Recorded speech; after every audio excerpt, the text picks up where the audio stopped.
car. He helped us pick up the car. He showed us how to do it. And by then, he probably was about 60. And like I say, I was about 18. He would work right alongside of you. If he wanted you to clean out the septic system, guess who's there with you, helping you to do it, showing you how. He was always that type of leader who led by example. He didn't ask you to do something that he didn't want or willing to do also. He loved the outdoors. He loved to work. How many of y'all here went on a trip to Big Moose Island? Some big moosers. What it is for y'all, it's on the far side of Duval Island. You take a canoe as far as you can. You get to the sawgrass and you abandon ship. You have to walk the rest of the way in. It's called sawgrass for a reason. It's got teeth on it. And you have your lead person who has their arms out to try to clear a path. Well, guess what happens to their arms? They're all cut up. Even though you were prepared and wore a long shirt. To me, to him, that was a highlight. You made it to Big Moose. You're an alumni. Great. Big Moose. So you never want to disappoint him.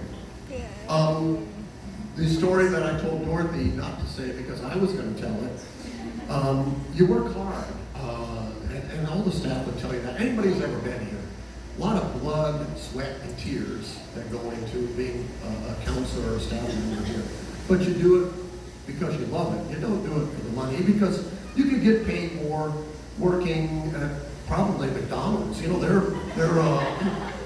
minimum wage is now, $11 on its way up to $15 in Florida. So a kid in high school flipping burgers will get $15 an hour. Who's going to pay for that? You are when you buy a burger. But that's another story. At camp, that wasn't the story. We would get paid twice. 71 was my first year. The first month was only boys. There were no girls. It was all boys camp. So people say, what was your first cabin? It was cabin 9, because they had cabin 12 was boys.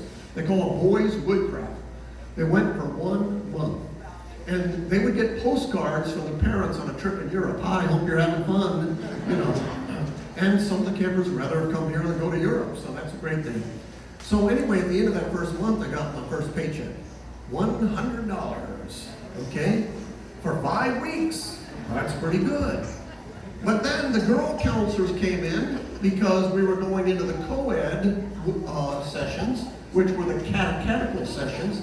Catechism taught in the morning by the nuns, and the counselors worked, building camp, and then you had camp activities in the afternoon and evening.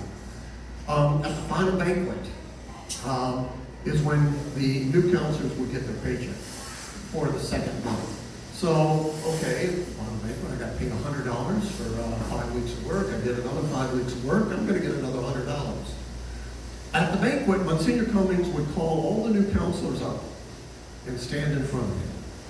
And he would say how, as a new counselor that, you were learning everything, you were inexperienced and you learned a lot. And probably a new counselor might be worth, back in those days, the food you ate.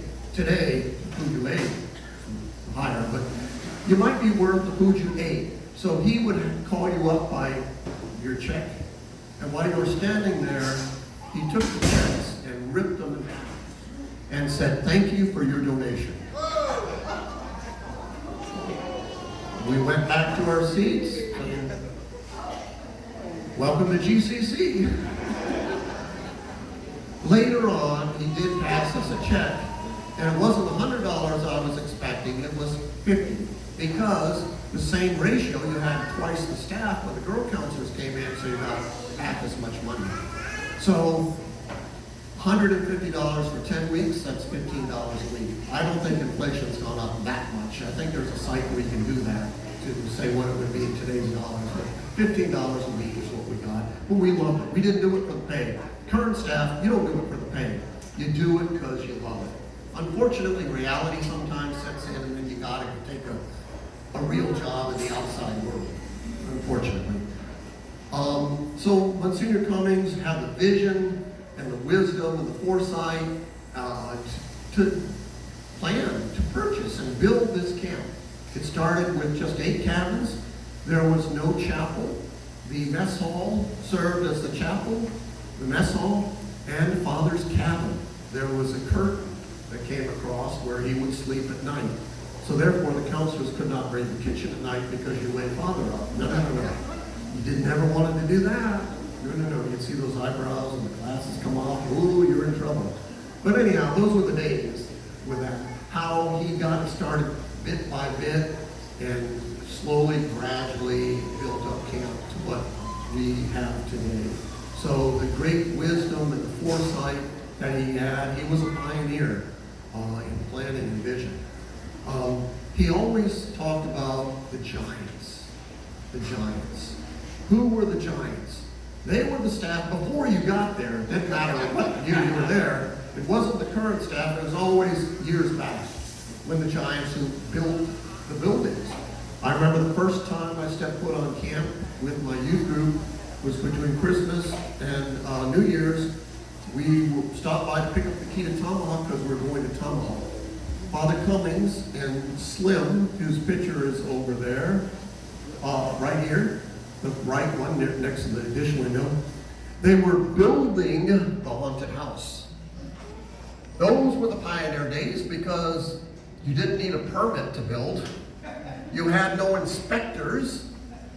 And he always shook his head and said, Jim, I don't know how you do it. You got the health inspector inspecting the kitchen, you got the health department inspecting the pool, telling you if you can open or you can't open. They inspect the cabins and look at that and measure how many campers you can get in by the square footage. That's one reason we have open ceiling, because it gives us more square footage. You can put more campers in there.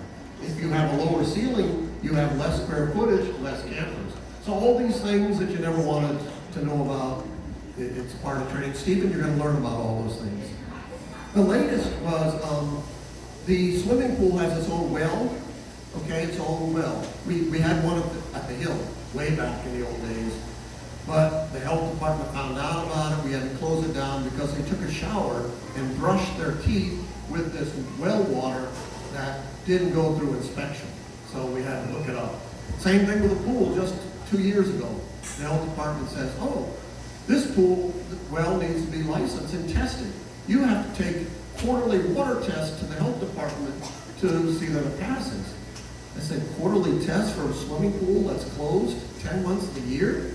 It's only open 2 months of the year? Why would we be taking samples when nothing's used? That's how government thinks, but I think differently. So they allowed us to apply for a variance, and we only have to test once a year before we open to make sure there's nothing in the water that we're going to superchlorinate for the swimming pool. Why do we have to do it? Because the campers take a shower before they get in the pool. So it's got to be inspected and pass inspection. Oh, okay, I could go on for a while. Am I out of time?